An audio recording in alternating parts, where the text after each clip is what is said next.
Hello everyone, I hope you are doing well. I am Prithvi. So आज हम discuss करेंगे IMF international monetary fund, जिसे हिंदी में कहा जाता है अंतर्राष्ट्रीय मुद्रा कोष। दौर था 1944 का और पूरे विश्व की जो अर्थव्यवस्था थी वो द्वितीय विश्व युद्ध के कारण जो है डिस्ट्रॉय हो चुकी थी। मेनली जो देश जो है द्वितीय विश्व युद्ध में शामिल हुए थे उन देशों की जो अर्थव्यवस्थाएं थी ना वो लगभग तहस नहस हो चुकी थी। अब किस तरह उन देशों की अर्थव्यवस्था को विकास की पटरी में लाया जाए, कैसे उनको डेवलप किया जाए, इस बात के लिए जो इसी चिंता को दूर करने के लिए जो है ब्रेटन वुड जो यूएसए का शहर है वहाँ पर एक सम्मेलन होता है 1944 में, जिसमें 44 कंट्री 44 देश जो है शामिल होते हैं। वहीं पर यूएसए द्वारा व्हाइट प्लान तथा ब्रिटेन द्वारा यूनाइटेड किंगडम द्वारा किंग्स प्लान प्रेजेंट किया जाता है। इसी सम्मेलन के तहत जो है दो संस्थाएं सामने आती है, एक आईएमएफ और एक IBRD, international bank for reconstruction development, जिसे बाद में वर्ल्ड बैंक कहा गया। वर्ल्ड बैंक के बारे में हम पहले वीडियो बना चुके हैं, उस वीडियो को देख लेना। आज बात करेंगे हम आईएमएफ पर। तो चलिए स्टार्ट करते हैं।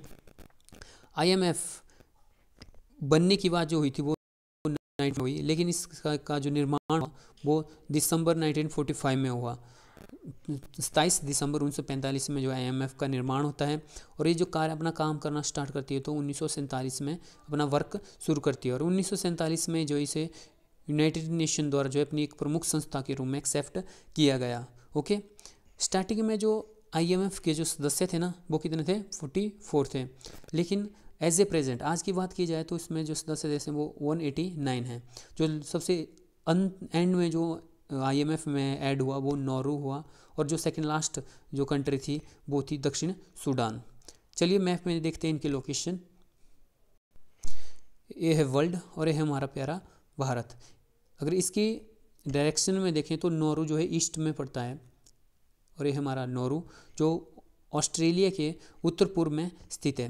नॉर्वे एक प्रशांत महासागरीय द्वीपीय देश है, ठीक है, एक छोटा सा देश है जिसकी जो लगभग 27 किलोमीटर जो है इसका क्षेत्रफल होगा नॉर्वे का। ओके, जो आईएमएफ का सबसे लास्ट कंट्री थी और जो सेकंड लास्ट कंट्री थी वो था हमारा दक्षिण सूडान। दक्षिण सूडान एक अफ्रीकन देश है और जिसकी लोकेशन ये है। इसके उत्तर में ये जो है नॉर्थ सूडान है और इसके दक्षिण में है साउथ सूडान। साउथ सूडान और नॉर्थ सूडान हाल ही में जो है कुछ ही वर्षों में ये विभाजित हुए। पहले ये एक ही था, पूरा का पूरा सूडान बोला जाता था, लेकिन अभी इनका विभाजन हुआ था, जो नॉर्थ सूडान और साउथ सूडान में विभाजित हो गए थे। चलिए आगे चलते हैं। आईएमएफ, अब बात करते हैं आईएमएफ इंटरनेशनल मॉनेटरी फंड की जो स्ट्रक्चर है वो कैसा है। इसकी जो सर्वोच्च बॉडी है उसे हम कहते हैं बोर्ड ऑफ गवर्नेंस, ठीक है, बोर्ड ऑफ गवर्नेंस। अब इसका काम क्या होता है? इसका जो काम होता है वो नीति निर्णय, आईएमएफ के से रिलेटेड जो नीति निर्णय होते हैं ना वो कौन करता है? बोर्ड ऑफ गवर्नर करता है, गवर्नर्स करते हैं। ओके, ये जो वार्षिक बैठक होती है इनकी, ठीक है, मतलब ईयरली जो है इनकी मीटिंग होती है, फिर वहाँ पर जो है वो डिसीजन लेते रहते हैं आईएमएफ से रिलेटेड। ओके, इसके जो सदस्य होते हैं वो इसके जो सदस्य देश हैं, ठीक है, कितने हैं? 189 सदस्य देश हैं। तो 189 सदस्यों के जो वित्त मंत्री होते हैं ना वो इसके बोर्ड ऑफ गवर्नर्स के जो है सदस्य होते हैं।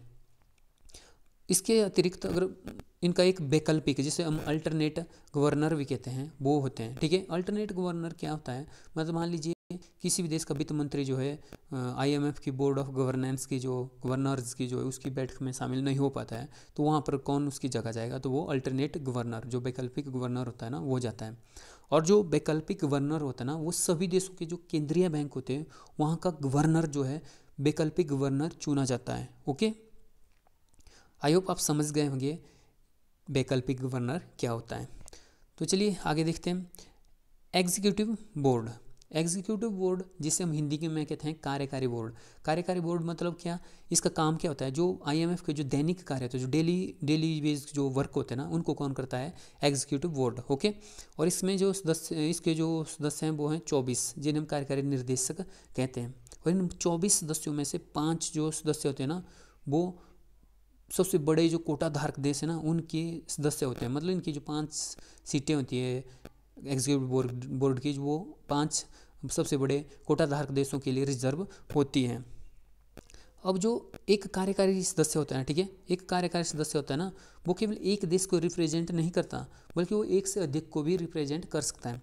इसको इस तरह समझते हैं मान लीजिए भारत है, ठीक है, भारत का आईएमएफ में की जो बोर्ड ऑफ एग्जीक्यूटिव बोर्ड है ना, वहाँ पे भारत का एक सदस्य है। तो भारत का एक सदस्य जो ना, वो केवल भारत को ही वहाँ पर रिप्रेजेंट नहीं करता, वो भारत के साथ साथ भूटान, बांग्लादेश, वो श्रीलंका जो है आईएमएफ में जो है रिप्रेजेंट करता है। मेरा कहने का मतलब है जो 24 जो कार्यकारी निर्देशक होते हैं ना, जो एग्जीक्यूटिव बोर्ड में होते हैं, वो सदस्य जो केवल एक देश को ही रिप्रेजेंट नहीं करते हैं, बल्कि वो एक से अधिक देशों को रिप्रेजेंट करते हैं। मान लीजिए कल को नेपाल कहता है कि भारत का सदस्य ही हमारे देश को भी रिप्रेजेंट करेगा, तो ऐसा होगा। वो तो भारत का सदस्य जो नेपाल को रिप्रेजेंट कर सकता है। ओके, अब बात करते हैं हमारा मैनेजिंग डायरेक्टर, जिसे हम प्रबंधक निर्देशक कहते हैं।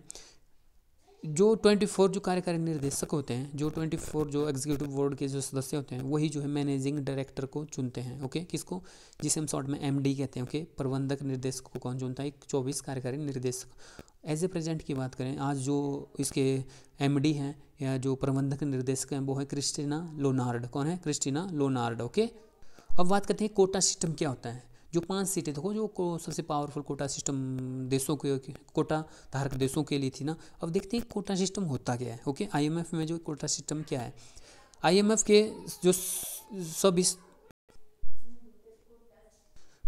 कोटा सिस्टम में जो है ना, आईएमएफ में जो कोटा सिस्टम होता है ना, उसमें वोटिंग पावर की बात की जाती है। क्या मतलब, किसी भी देश की बात अगर मतलब आईएमएफ में सबसे ज़्यादा वोटिंग पावर है वो यूएसए के पास है। ठीक है, तो आईएमएफ, मान लीजिए कोई भी कंट्री जो है आईएमएफ का सदस्य बनती है, तो उसे जो है 250 वोट की जो है इजीली, मतलब आईएमएफ सदस्य देश आईएमएफ का सदस्य बनने पर प्राप्त हो जाते हैं। ओके, बट अगर उसको इसके अतिरिक्त वोट चाहिए, मान लो उसे 250 से ज़्यादा वोट चाहिए, तो उसके पास क्या होना चाहिए? अगर उसको एक वोट चाहिए तो उसके पास 1 लाख एसडीआर होने चाहिए आईएमएफ में। ठीक है, एसडीआर क्या होता है उसे हम आगे बात करेंगे। बट उसके पास अगर उसको 1 वोट चाहिए तो उसको कितने एसडीआर होने चाहिए? 1 लाख एसडीआर होना चाहिए। अगर उसको 2 वोट अतिरिक्त चाहिए तो उसके पास 2 लाख एसडीआर होने चाहिए।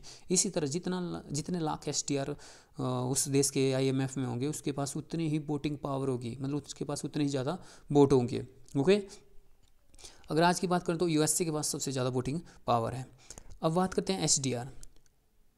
एसडीआर क्या होता है? एसडीआर को हम कहते हैं स्पेशल ड्राइंग राइट्स। ठीक है, स्पेशल ड्राइंग राइट्स। अब स्पेशल ये जो है एसडीआर जो है ना, वो 5 करेंसियों का एक समूह है। ओके, इसको ये बोल सकते हैं, एक समूह है जिसमें 5 करेंसियाँ हैं। ओके, अब देखते हैं कौन कौन सी करेंसी इसमें है, वो नेक्स्ट स्लाइड में बात करेंगे। अब बात करते हैं कि आईएमएफ को जो है एसडीआर बनाने की ज़रूरत क्यों पड़ी।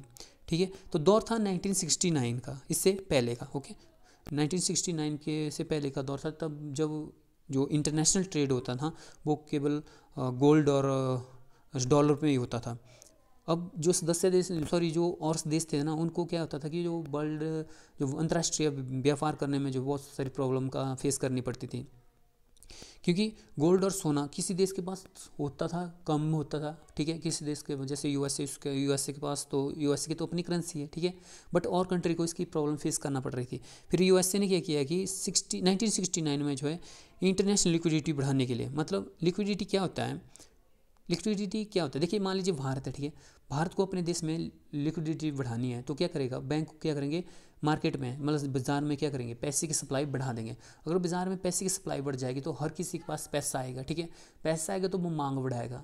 ओके, मांग बढ़ाएगा तो व्यापार बढ़ेगा। ओके, महंगाई भी बढ़ सकती है, ऐसा नहीं है महंगाई, अगर लिक्विडिटी बढ़ती है तो महंगाई भी बढ़ती है। कहने का मतलब है इंटरनेशनल लेवल पर आईएमएफ ने जो है लिक्विडिटी को बढ़ाने के लिए फिर एसडीआर का निर्माण किया, जिसमें जो 5 करेंसियों को ऐड किया गया। ओके, एसडीआर को ही जो है हम पेपर गोल्ड भी कहते हैं। ये क्वेश्चन इंपॉर्टेंट है कि पेपर गोल्ड किसे कहा जाता है, तो एसडीआर को ही पेपर गोल्ड कहा जाता है।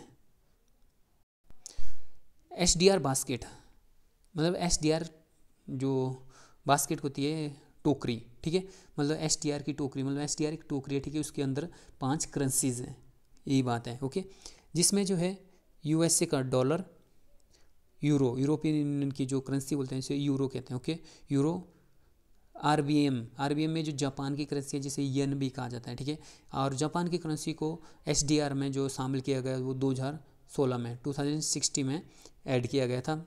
येन, जापान की मुद्रा येन, और ब्रिटेन की मुद्रा पाउंड जो है, इन 5 करेंसियों को जो है एसडीआर बास्केट में ऐड किया गया था। ओके गाइस, अब बात आती है कि माइंड में यही आता है हर पर्सन की कि क्या इंडिया करेंसी भी एसडीआर में ऐड हो सकती है। तो यस गाइज, ऑब्वियसली हो सकती है, बट इसमें शामिल होने के लिए इंडिया को क्या करना पड़ेगा, एसडीआर में जो करेंसी ऐड होती है ना वो टॉप मतलब विश्व के सबसे टॉप 5 जो कंट्री है ना, जो विश्व की सबसे ज़्यादा निर्यात करने वाली टॉप 5 कंट्रियों की करेंसी को जो है एसडीआर में ऐड किया जाता है। अगर इंडिया जो है टॉप 5 में जो है सबसे बड़ा ज़्यादा निर्यात करने वाली कंट्री बन जाती है तो इंडिया की करेंसी रुपीज़ को भी एसडीआर में ऐड किया जाएगा। ओके गाइस, समझ गए? मतलब जो टॉप 5 जो कंट्री होती है जो सबसे ज़्यादा एक्सपोर्ट करती है ना, उनकी करेंसी को जो है एसडीआर में ऐड किया जाता है। ओके, चलिए अब बात करते हैं सबसे पावरफुल कोटा धारक कंट्री की। यूएसए सबसे पावरफुल है आईएमएफ में 17.46%। सेकंड पोजीशन पर जापान है 6.56%। थर्ड पोजीशन पर चाइना है 6.51%। और जो इंडिया है ना वो 8वें पोजीशन पर है जिसकी पावर है 2.5%, 2.57%। ओके, मतलब 189 कंट्री में से इंडिया जो है 5वीं सबसे बड़ी निर्यातक कंट्री है। चलिए आगे चलते हैं। आई होप आप एसडीआर समझ गए होंगे कि एसडीआर क्या होता है, एसडीआर बास्केट क्या है। अब आईएमएफ के उद्देश्य पर बात करते हैं। आईएमएफ का जो उद्देश्य है वो प्रतिकूल भुगतान संतुलन को ठीक करना है। अब ये प्रतिकूल भुगतान संतुलन क्या होता है, इसको हम बैलेंस ऑफ पेमेंट कहते हैं इंग्लिश में। मान लीजिए भारत है, ठीक है, भारत विश्व को क्या कर रहा है, एक्सपोर्ट कर रहा है, मतलब विदेशों को क्या करता है, निर्यात करता है। ओके, और विदेशों से आयात भी तो करता है, ठीक है, निर्यात ही नहीं करता। कोई देश अगर विश्व को निर्यात कर रहा है विदेशों को तो वहाँ से विदेशों से आयात भी कर रहा है, ठीक है। तो उसका जो वार्षिक जो लेखा जोखा होता है ना, जिसको वार्षिक वित्तीय विवरण करते हैं उसमें, मतलब वार्षिक जो उसकी डिटेल होगी उससे हम भुगतान संतुलन करते हैं, ठीक है। लेकिन उस भुगतान संतुलन को बिगड़ने से रोकता है आईएमएफ, ठीक है, उसको प्रतिकूल बनाए रखता है आईएमएफ। ओके, बात करते हैं भारत की। अगर 1991 का दौर था जब भारत का जो है बैलेंस ऑफ पेमेंट जो है बिल्कुल बिगड़ चुका था। मतलब भारत के पास आई थिंक 2 या 3 मंथ के लायक ही, जो मंथ भी क्या उसके वीक के लिए जो है पैसा बचा हुआ था। मतलब भारत की जो अर्थव्यवस्था पूरी तरह क्रैश हो चुकी थी और माना जा रहा था कि भारत में जो है आर्टिकल 356 के जो है फाइनेंशियल इमरजेंसी लागू हो जाएगी, बट ऐसा नहीं हुआ। उसके बाद एलपीजी रिफॉर्म हो गए और आईएमएफ और वर्ल्ड बैंक ने फुल सपोर्ट किया था इंडिया का, और तब जाकर भारत की जो अर्थव्यवस्था वो फिर से स्टेबल हुई थी।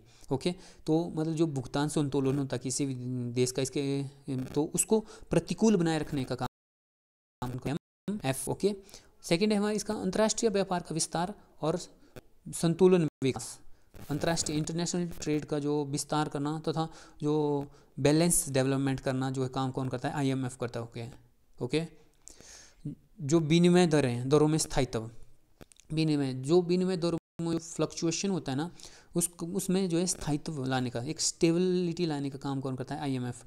की जो एक्सचेंज रेट है ना वो ना तो ज़्यादा ऊपर ही जाए और ना ज़्यादा नीचे ही गिरे, उसको एक स्टेबल में रखने का काम कौन करता है, आईएमएफ। ओके, नेक्स्ट है हमारा अंतर्राष्ट्रीय मुद्रा सहयोग की स्थापना। आईएमएफ क्या करता है, जो अंतर्राष्ट्रीय मुद्रा सहयोग की स्थापना में अपनी भागीदारी देता है और जो मौद्रिक सहयोग में जो से रिलेटेड जो एडवाइस देता है वो आईएमएफ द्वारा दी जाती है। ओके, सो आज की वीडियो में हमने आईएमएफ के बारे में समझा। नेक्स्ट वीडियो में बात करेंगे आईएमएफ वर्ल्ड बैंक की रिपोर्ट के बारे में। ज़्यादातर बैंक में जो है इनकी रिपोर्ट के बारे में पूछा जाता है कि जैसे वर्ल्ड आउटलुक रिपोर्ट जो है किसके द्वारा जारी की जाती है। सो इन रिपोर्ट के बारे में हम नेक्स्ट वीडियो में पढ़ेंगे। इस वीडियो में गाइस मिलते हैं नेक्स्ट